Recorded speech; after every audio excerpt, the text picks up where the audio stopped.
Good morning all of you. Welcome to Gangotri Group of School. Today I am going to start a new article that is type of capacitor system. मतलब एक capacitor को कितने different तरीके से कितने different system में आपको दिया जा सकता है, समझे? वो मैं आपको बताऊंगा. ये डिफरेंट टाइप का क्वेश्चन है. ये जो मैं आप बता रहा हूँ ये नया है आपके लिए. तो चीज़ें अटैच हैं, नो डाउट. जो बेसिक थ्योरी है कैपेसिटर के साथ उसके साथ ही ये कनेक्टेड है, लेकिन क्वेश्चन पूछने का तरीका नया है, समझे? ध्यान से सुनेंगे आप.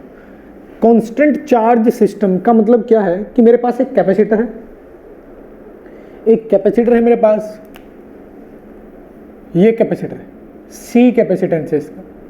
अब इसको मैंने क्या किया, किसी बैटरी से चार्ज किया.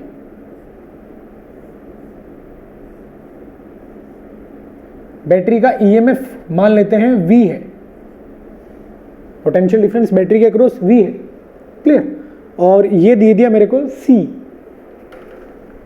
कैपेसिटेंस इसका C है. तो जैसे ही ये स्विच क्लोज कर दूंगा मैं, तो आप ये बोलेंगे कि ये कैपेसिटर चार्ज हो जाएगा. का मतलब इस पे चार्ज आ जाएगा. कितना चार्ज आ जाएगा इस पे?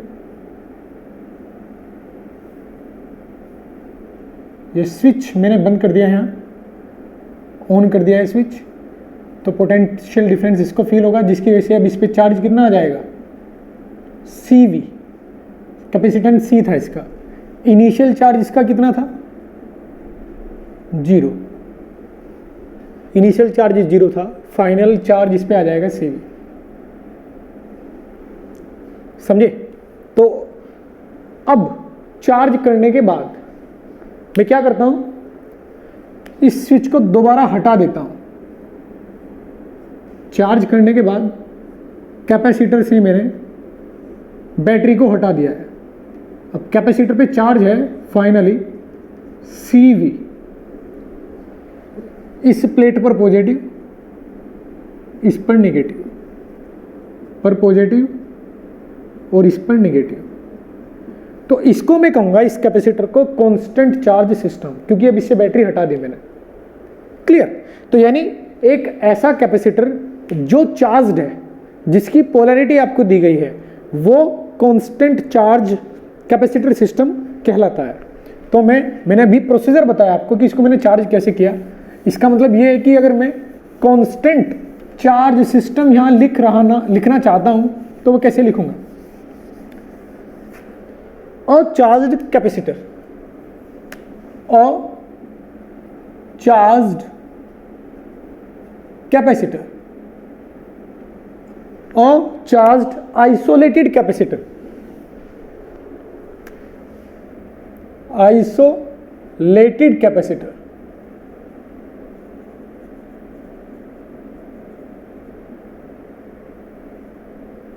का मतलब कैपेसिटर किसी भी बॉडी के साथ कनेक्ट नहीं है, इंडिपेंडेंट है, आइसोलेटेड है.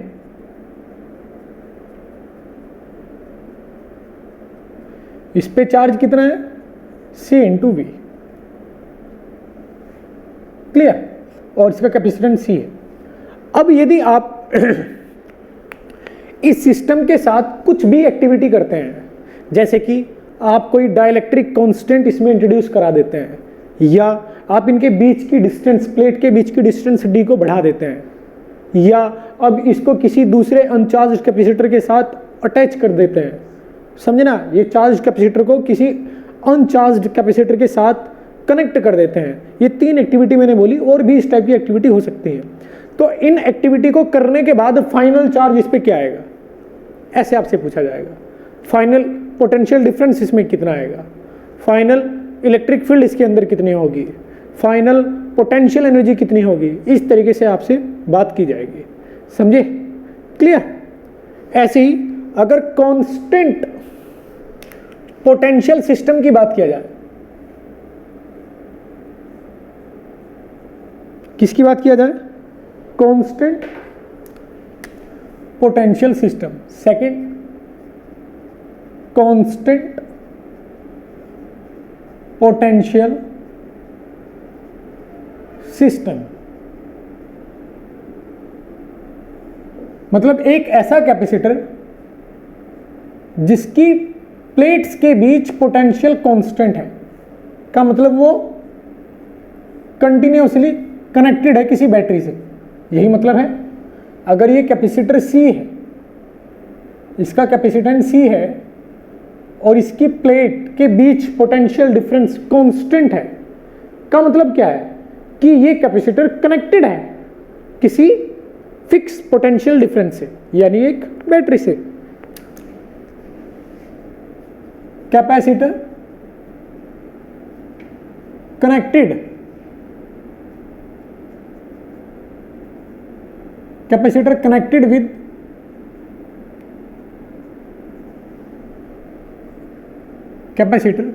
With a battery.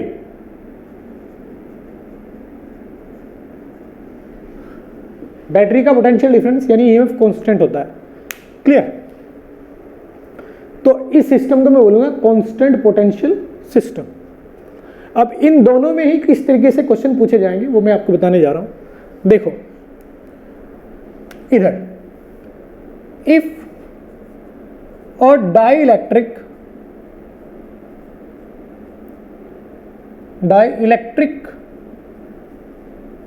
constant K is introduced in between the plates of capacitor, then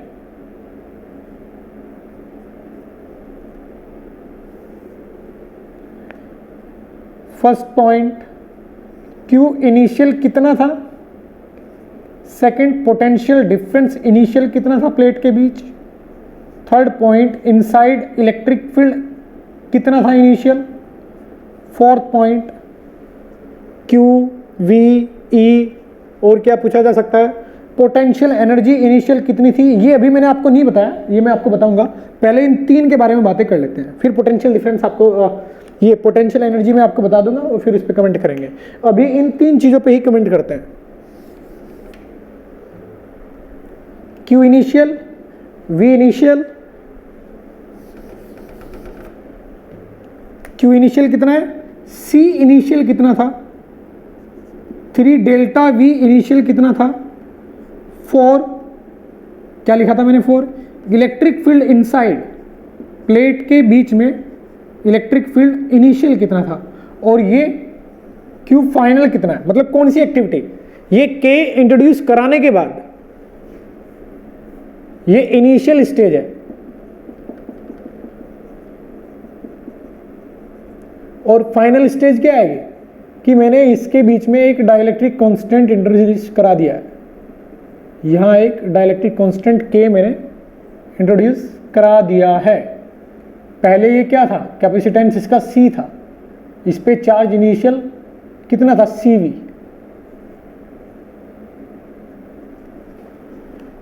initial charge इस पे CV था। अब K इंट्रोड्यूस कराने के बाद इस पर चार्ज कितना हो जाएगा, इसका कैपेसिटेंस कितना हो जाएगा, पोटेंशियल डिफरेंस कितना हो जाएगा, इलेक्ट्रिक फील्ड इनसाइड कितना हो जाएगा। समझे? ये आपको कमेंट करना है कि इनिशियल ये 4 पैरामीटर्स इस सिस्टम के लिए क्या थे, और जब मैंने इसमें डाइलेक्ट्रिक कांस्टेंट K इंट्रोड्यूस करा दिया उसके बाद इस सिस्टम के लिए ये 4 पैरामीटर्स क्या हो जाएंगे, इस पे आप कमेंट करोगे। सेम प्रोसीजर यहां भी आपसे किया जाएगा, सेम चीजें यहां भी पूछी जाएगी। यहां क्या बोलेगा वो, इफ अब ये बैटरी के साथ जुड़ा हुआ है तो डेफिनेटली इस पे चार्ज भी आएगा, ये पॉजिटिव चार्ज आएगा, ये निगेटिव चार्ज आएगा, और टोटल चार्ज होगा इस पे CV। तो Q इनिशियल कितना आएगा, CV। अब वो क्या बोलेगा, इफ और dielectric constant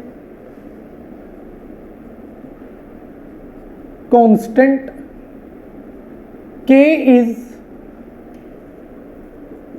introduced in between the plates of given capacitor then, तब आपको बताना है फिर से सेम चीज जो बतानी है कि Q initial first point, second point C initial, third point delta V initial, four point E initial. इसमें एक फिफ्थ पॉइंट और आता है पोटेंशियल एनर्जी, कैपेसिटर में स्टोर पोटेंशियल एनर्जी। वो आपको नहीं पता अभी तक, वो पहले पोटेंशियल एनर्जी में आपको डिफाइन करूंगा और फिर वो फिफ्थ पॉइंट भी आप कमेंट करेंगे। क्लियर, आपको फॉर्मूला पता चल जाएगा एक्चुअली क्या होता है पोटेंशियल एनर्जी का। बड़ा इजी सा क्वेश्चन होता है, वो बताऊंगा मैं आपको। जस्ट ये 4 पॉइंट पहले कंप्लीट कर लेते हैं। अब देखिए इधर ये कैपेसिटर है, इनिशियल स्टेज में चार्ज कितना है, पहले इसको कांस्टेंट चार्ज सिस्टम को सोल्व कर लेते हैं। इनिशियल चार्ज है C × V, ये इनिशियल चार्ज है। क्लियर, इनिशियल कैपेसिटेंस क्या है C, इनिशियल पोटेंशियल डिफरेंस कितना है इसके अक्रॉस Q/C, Q ये है C ये है, तो Q/C यानी V इनिशियल पोटेंशियल डिफरेंस है। अब इनिशियल इलेक्ट्रिक फील्ड इसके अंदर कितना है, इलेक्ट्रिक फील्ड यानी यहां किसी पॉइंट पर इलेक्ट्रिक फील्ड कितना है, किसी भी पॉइंट पर यहां इलेक्ट्रिक फील्ड कितना है। अब इलेक्ट्रिक फील्ड में जानता हूं कि इस पॉजिटिव चार्ज की वजह से σ/2 ε0 इधर की ओर आएगा और इस निगेटिव की वजह से भी σ/2 ε0 इधर आएगा, यानी 2 σ/2 ε0 आंसर आएगा। इसका मतलब ये 2/2 कट जाएगा, ये आएगा। अब सिग्मा कितना है, charge by area, area A दे देता हूं मैं आपको, तो इलेक्ट्रिक फील्ड इतना आएगा, इतना इलेक्ट्रिक फील्ड आएगा। इसका क्रॉस सेक्शनल एरिया ए दे देता हूं, plate A is plate area, plates का एरिया है ए, तो चार्ज बाय एरिया सिग्मा आ जाएगा ε0, तो ये आ जाएगा यहां इनिशियल इनसाइड इलेक्ट्रिक फील्ड। अब K इंट्रोड्यूस करने के बाद जैसे ही मैं K इसमें डालूंगा तो आपको क्या लगता है कि चार्ज फाइनल कितना हो जाएगा? क्या ये कैपेसिटर किसी दूसरे अरेंजमेंट से जुड़ा हुआ है? क्या ये कैपेसिटर किसी दूसरे अरेंजमेंट से जुड़ा हुआ है? नहीं, ये किसी भी अरेंजमेंट से नहीं जुड़ा हुआ है। का मतलब क्या है कि इस पर चार्ज चेंज नहीं होगा, टोटल चार्ज इसमें सेम रहेगा, चार्ज चेंज नहीं होगा। क्लियर, तो मैं ये कहूंगा कि फाइनल चार्ज भी उतना ही होगा जो इनिशियल था C × V, चार्ज चेंज नहीं होगा क्योंकि ये आइसोलेटेड है, ये कैपेसिटर आइसोलेटेड है, ये रास्ता टूटा हुआ है। ऐसा नहीं है कि इस प्लेट से चार्ज निकल के कहीं चला जाएगा, चार्ज चेंज हो जाएगा या इस प्लेट पे चार्ज आ जाएगा। क्लियर, ऐसा संभव नहीं है, तो इसलिए फाइनल चार्ज भी CV होगा। अब C फाइनल यानी फाइनल कैपेसिटेंस क्या होगा? अब K डालने के बाद में जानता हूं कैपेसिटेंस क्या हो जाता है। अगर K नहीं है तो कैपेसिटेंस क्या होता है? A ε0/d, cross sectional area जो D डिस्टेंस कुछ ना कुछ तो होगी इसकी, वो दी नहीं गई है लेकिन होगी कुछ ना कुछ। तो C कैसे लिखा जाएगा? A ε0/d, मुझे एक्चुअल में वैल्यू A ε0/d की दिया हुआ है C, लेकिन जैसे ही मैं K इसमें डाल दूंगा तो कैपेसिटेंस कितना हो जाएगा? यहां ε0 की जगह क्या आएगा? A K ε0/d, तो फाइनल कैपेसिटेंस जो हो जाएगा वो ये हो जाएगा। अब इसको कैसे लिख सकता हूं मैं? K × C, यानी फाइनल कैपेसिटेंस के मल्टीपल में आ जाएगा। ये बात पहले भी बता चुका हूं मैं आपको, फाइनल कैपेसिटेंस K × C हो जाएगा। ये डाइलेक्ट्रिक कांस्टेंट और ये initial capacitance. Potential difference plate के अक्रॉस अब कितना आएगा? Q/C, Q final by C final, यानी Q final by C final, ये आएगा। Q फाइनल कितना है? CV, C फाइनल कितना है? KC, यानी V/K, यानी फाइनल पोटेंशियल डिफरेंस आएगा V/K। अब इनसाइड इलेक्ट्रिक फील्ड फाइनल कितनी आएगी? अब इसको यदि आप चार्ज से सॉल्व करना चाहोगे कि यहां चार्ज कितना है, तो अब आप कंफ्यूज हो सकते हैं क्योंकि डेफिनेटली इस कंडक्टिंग प्लेट पर चार्ज तो वही रहेगा, लेकिन ये जो प्लेट आपने रखी, इस प्लेट की वजह से यहां नेगेटिव भी आ जाएगा, क्योंकि क्या होगा, इंडक्शन होगा। तो इस प्लेट की विसिनिटी में कुछ पॉजिटिव चार्ज होगा, कुछ नेगेटिव चार्ज होगा। तो नेट चार्ज अंदर इलेक्ट्रिक फील्ड जनरेट करने के लिए जो इलेक्ट्रिक फील्ड जनरेट कर रहा होगा वो कम हो जाएगा, क्योंकि डेफिनेटली जब आप यहां पॉजिटिव, ये वाला पॉजिटिव चार्ज यहां होगा 100% सेम चार्ज, लेकिन ये पॉजिटिव चार्ज इस मटेरियल का इलेक्ट्रॉन अपनी ओर खींच लेगा, नेगेटिव चार्ज को अपनी ओर बुला लेगा, जिसकी वजह से नेट यहां इस लोकेशन पे चार्ज का अमाउंट कम फील होगा, और इस वजह से अब इलेक्ट्रिक फील्ड पे फर्क पड़ेगा। तो एक तो ये तरीका है कि आप चार्ज के रास्ते सोचें, समझे, चार्ज के बारे में सोचना स्टार्ट करें और फिर इलेक्ट्रिक फील्ड पे कमेंट करें। दूसरा तरीका क्या है, अरे इलेक्ट्रिक फील्ड का दूसरा फॉर्मूला ये भी तो होता है, potential difference final upon D delta x, ये भी तो होता है। अरे डीवी बाई डी एक्स होता है ना इलेक्ट्रिक फील्ड। अगर डेट्रीमेंटल चेंज ले तो ऐसे लिखेंगे, और यदि बड़ा चेंज ले तो ऐसे लिखेंगे। तो अगर मैं इन दोनों प्लेट के बीच इलेक्ट्रिक फील्ड की कैलकुलेशन करना चाहता हूं तो ऐसे लिख सकता हूं कि दोनों प्लेट के बीच फाइनल पोटेंशियल डिफरेंस अपॉन दोनों प्लेट के बीच की डिस्टेंस, दोनों प्लेट के बीच की डिस्टेंस और final potential difference. Final potential difference में कैलकुलेट कर चुका हूं, ये रहा। आई कहानी समझ में, क्लियर। तो अब देखो ध्यान से मेरी बात, मैं क्या करने जा रहा हूं। अब आप लिखोगे सर माइनस भी लगाओ, यहां माइनस का कोई फर्क नहीं पड़ेगा, क्योंकि मुझे अमाउंट बताना है, मुझे मैग्नीट्यूड बताना है, तो इस माइनस को मैं यहां से हटा सकता हूं। फाइनल पोटेंशियल डिफरेंस ये है V बाई के, फाइनल प्लेट के बीच की डिस्टेंस, वो तो मैंने चेंज ही नहीं की, प्लेट के बीच की डिस्टेंस थोड़ी ना चेंज की मैंने, तो वो तो वही है जो इनिशियल थी, बाय डी। तो आप ये देखेंगे यहां कि जो ई फाइनल आएगा इनसाइड वो V बाई के डी आएगा, V बाई के डी। V क्या है, इनिशियल पोटेंशियल डिफरेंस, V क्या है, इनिशियल पोटेंशियल डिफरेंस। तो इस स्टेट में यदि आप E लिखना चाहते हो तो वो E कुछ इस प्रकार से भी लिख सकते हो आप। देखो ये क्या लिखा हुआ है, सिग्मा यानी CV by A epsilon not. अब इसको ध्यान से देखो, ये C क्या है, ये जो मैंने यहां लिखा हुआ है ये टर्म क्या लिखा हुआ है, C क्या होता है, A epsilon naught by D. ये वैल्यू मैं यहां रख देता हूं, V by A epsilon naught आएगा, क्या बचेगा ये V बाई डी। तो एक्चुअल में इनिशियल इलेक्ट्रिक फील्ड जो है इनिशियल इनसाइड, वो चाहे आप सिग्मा बाई एप्सिलॉन नॉट से दो यानी CV by A by D, या चाहे आप कैसे दो कि पोटेंशियल डिफरेंस कितना है इनिशियल V, लेंथ कितनी है प्लेट के बीच में D, V बाई डी। ऐसे भी आप बोल सकते हो V बाई डी, क्योंकि इस CV upon A epsilon not का मतलब क्या आ रहा है, V बाई डी, क्योंकि C की वैल्यू क्या है, A epsilon not by D. A epsilon not से ये सब एप्सिलॉन नॉट कट जाएगा, बचेगा क्या, V बाई डी। इसका मतलब ये है कि ये जो वैल्यू मेरे पास आई V बाई के इंटू डी, इसको मैं लिख सकता हूं कि इनिशियल इलेक्ट्रिक फील्ड बाई के। तो final electric field initial electric field by के आएगा, ये इनिशियल इलेक्ट्रिक फील्ड है V बाई डी।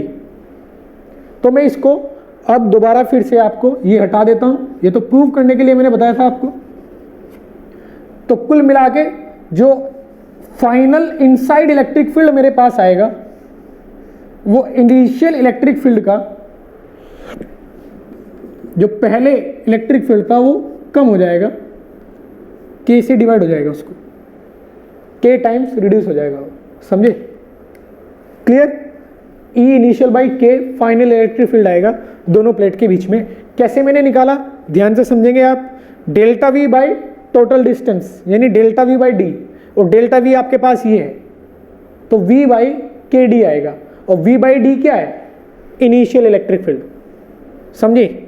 ये जो CV upon A epsilon not लिखा है ये E बाई डी लिखा हुआ है। अब इधर आते हैं, यहां ये कांस्टेंट पोटेंशियल सिस्टम है, मैंने सेम इसमें क्या करना है, मेरे को के इंट्रोड्यूस कराना है। तो पहले मैं लिखूंगा इनिशियल चार्ज कितना था, इनिशियल चार्ज आएगा CV, initial capacitance C, initial potential difference V, initial electric field potential difference V by D। आप ऐसे भी लिख सकते हो और आप इस तरीके से भी लिख सकते हो, सिग्मा बाय क्या आएगा एप्सिलॉन नॉट, पॉजिटिव की वजह से भी इधर और निगेटिव की वजह से भी इधर, तो 2/2 एप्सिलॉन नॉट यानी 2 कट जाएगा। और इसको सॉल्व करोगे तो डेफिनेटली यहां पहुंच जाओगे आप, क्योंकि सिग्मा को क्या लिखोगे CV बाय D, और फिर C को क्या लिखोगे